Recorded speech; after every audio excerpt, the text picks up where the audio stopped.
Smart city ગણાતા અમદાવાદના અનેક વિસ્તારોમાં છેલ્લા 6 મહિનાથી પ્રદૂષિત પાણીની સમસ્યા વિકરાળ બની છે। ખાસ કરીને ગોમતીપુર વિસ્તારમાં આવેલી પૂજારીની ચાલી, લડ્ડુની ચાલી, કસાઈની ચાલી, પગારની ચાલી અને કલીમ ચૌધરીની ચાલી જેવા વિસ્તારોમાં લોકો ઝેરી અને ગંદુ પાણી પીવા મજબૂર બન્યા છે। સ્થાનિકોનો આક્ષેપ છે કે તંત્રને વારંવાર ફરિયાદ કરવા છતાં માત્ર પેચવર્ક જેવી કામચલાઉ રિપેરિંગ કામગીરી કરવામાં આવે છે, જેના થોડા દિવસો પછી ફરી ગંદુ પાણી આવવાનું શરૂ થઈ જાય છે। તંત્ર આ સમસ્યાનો કાયમી ઉકેલ લાવવામાં સદંતર નિષ્ફળ રહ્યું છે। थोड़ा बहुत कामगिरी करते हैं, दिलासा देते हैं साल भर का 6 महीने का, पर कामगिरी पूरा होता ही नहीं है। पूरा टाइम आता भी नहीं है। 6:40 पे पानी आता है, 6:45 बजे बंद हो जाता है। तो मैडम कहाँ तक का हमारे पानी भराएगा बताओ। फैमिली बड़ी है, पानी हमारे कम पड़ता है। 25 से 30 मिनट आता है, इससे ज़्यादा आता है नहीं। और गंदा स्टार्टिंग आता है, और इतना गंदा आता है ना कि लेटरिन तक की बास आ जाती है पानी।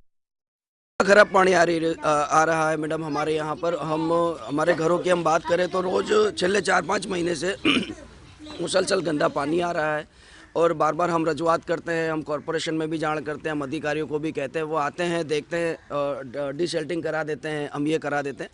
ऐसी हमारे साथ बातें होती है, लेकिन ऐसा कुछ होता नहीं है।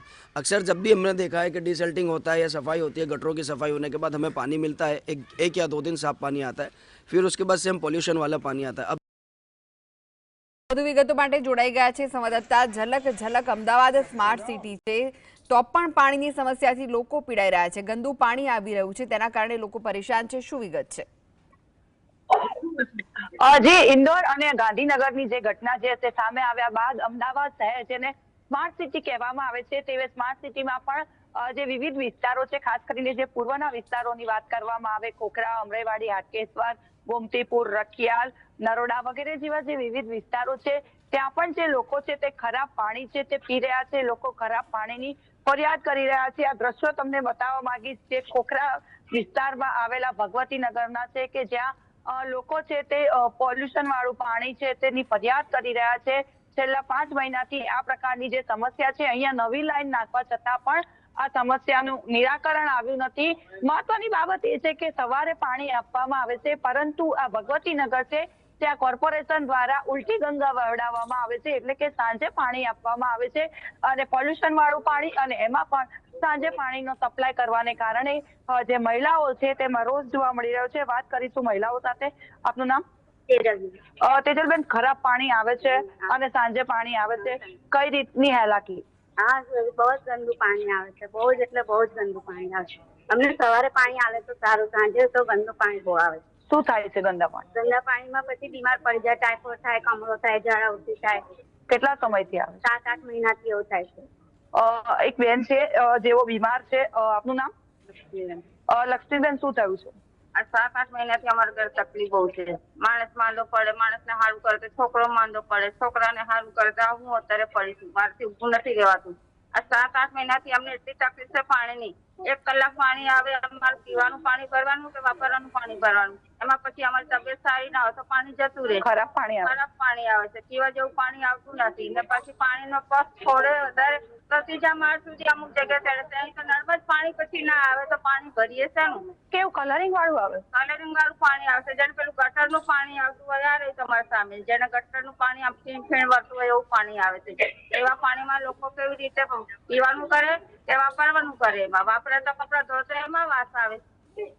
તમે શું કહેશો બેન? મારું નામ પિંકીબેન છે। અહીંયા અમારી ભગવતીમાં બહુ ગંદુ પાણી આવે, એવું ગંદુ પાણી આવે કે આપણે પીએ ને તો એનાથી ઝાડા વામિટ જ ચાલુ થઈ જાય, ને બીમાર જ રહે છોકરા, ટાઇફોઇડ થઈ જાય, ઝાડા વામિટ થઈ જાય, પછી અમારે એ લોકોને લઈ લઈને દવાખાને ભાગવાનું, ને સાંજે પાણી આવે તો 1 કલાક તો અમારે ખાલી હાલતું જ પાણી જવા જઈએ, પછી આવે પાણી સારું એ ભરવા જઈએ ત્યાં સુધી પાણી જતું રહે। અમારે ખાલી એ જ વિનંતી છે કે અમને સવારનું પાણી જોઈએ, 2 ટાઈમ જોઈએ, સવારે પણ જોઈએ, સાંજે પણ જોઈએ। તમે શું કહેશો? તમે રજૂઆત કરી હતી આવું પાણી આવે છે, કોઈ સમસ્યાનો ઉકેલ આવ્યો? સમસ્યાનો ઉકેલ આજથી 9 મહિના સુધી નથી આવી રહ્યો, ખાલી ધક્કા જ ખાઈએ છે આવું પાણી લઈ લઈને।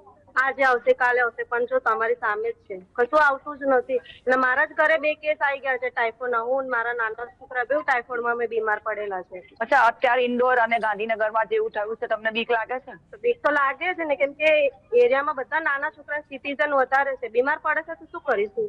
દવાખાનાના ચક્કર કાપીશું કે પછી એ કરીશું? અમે પણ બધા મધ્યમ વર્ગના છે અહીંયા પણ. જોર્જભાઈ, તમને કહેવા માંગીશ, ભાજપની ભારતીય જનતા પાર્ટી સત્તા પર છે. પાણી 24 કલાકની વાત હતી, પરંતુ 24 કલાક તો ઠીક, પોલ્યુશન વાળું પાણી. નળ છે જળ ને જળ છે નળ ને વાતો તો આપણે બહુ સાંભળી, પરંતુ કહેવા માંગુ છું કે અમદાવાદ શહેરમાં, સમગ્ર અમદાવાદ શહેરમાં 2 ટાઈમનું પાણી અપાતું હોય. એટલે જે શ્રમજીવી વર્ગ છે, જે સવારે 9 વાગ્યા સુધી ખાવાનું બનાવીને પાણી ભરીને બધું કરીને પરવાડીને નોકરી જતા હોય, અહીંયા મોટા ભાગના શ્રમજીવી વર્ગ ચાલી છે. અને ભગવતી ચાલી એવી છે કે જ્યાં શ્રમજીવી વર્ગ તમે જુઓ અડધા ઘરમાં તાળા છે. એનું કારણ કે એ લોકો નોકરિયાત છે. હવે સાંજનો ટાઈમે પાણી આવે એ 6 વાગે એટલે 8 વાગે બચારા છૂટતા હોય એટલે 2 કલાકની રજા લઈને આવવું પડે. આયા પછી 1 કલાક સુધી ગંદુ પાણી આવે અને પૂરતા પ્રેશરથી બી પાણી આવતું નથી, ગંદુ પાણી આવે. અને જેના કારણે આ વિસ્તારની અંદર આ જે પ્રભાવિત છે લગભગ 18 સોસાયટીઓ છે. અને 18 સોસાયટીઓ હોવા છતાં અને વારંવાર રજૂઆત છતાં ત્યાંને વોર્ડમાં ભરવું અંતર આ શ્રમજીવી વર્ગ, આ વિસ્તારની અંદર શ્રમજીવી વર્ગ, અતિ પછાત, આર્થિક રીતે નબળા એવા વર્ગ રહેતા હોય જ્યાં ખરેખર ધ્યાન આપવાની જરૂર છે. ત્યાં 18 સોસાયટી પ્રભાવિત હોવા છતાં કોઈ જાગતું નથી. અને પમ્પિંગ સ્ટેશન બી બાજુમાં છે. અને આ ભાઈપુરા વોર્ડમાં 2 પમ્પિંગ સ્ટેશનો આવેલા છે. નજીક પમ્પિંગ સ્ટેશન હોય તો પૂરતા પ્રેશરથી પાણી મળી શકે, સવારના 2 ટાઈમે મળી શકે.